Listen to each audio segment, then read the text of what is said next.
21 na makalipas ang alas 4 ng umaga, 4 na suspect naman na kumpiskahan ng baril at bala. May kasama pang illegal drugs sa Baguio City. Detalye ng balita mula kay Romy Gonzalez sa RH 41 ay Magdabigat Romy.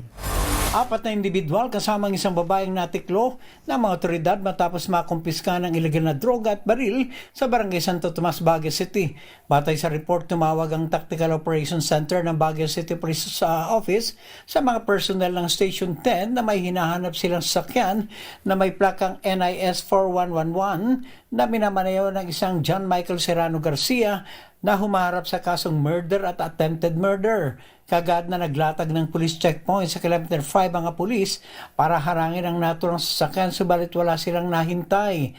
Kaya nagsagawa sila ng mobile at foot patrol hanggang sa nabatid nila ng target na sasakyan ay nakadaan na sa kilometer 4 Marcos Highway. At nang makita nila ang kotse, pinara ito, subalit bigo nilang arestuin si Garcia. Subalit dahil kaduda-duda ang kilos ng mga nakasakay sa kotse, sinabihan silang bumaba sa sakyan at sa paghalughog ng mga pulis, sa loob ng sakyan nakakuha sila ng 3 transparent plastic sachet na may lamang shabu at isa pang sachet na may lamang tuyong dahon na marijuana at 3 sticks na mga sigarilyo na may lamang marijuana. Nasamsam din ang ilang drug paraphernalia, isang armscore caliber 45 pistol, caliber 22 cartridge, 2 magasin ng caliber 45 at 13 bala.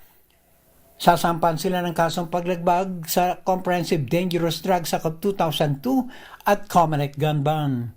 Ito sa RH 41, Romy Gonzalez para sa DZRH. Una sa Pilipinas, una sa Pilipino. Maraming salamat, Romy.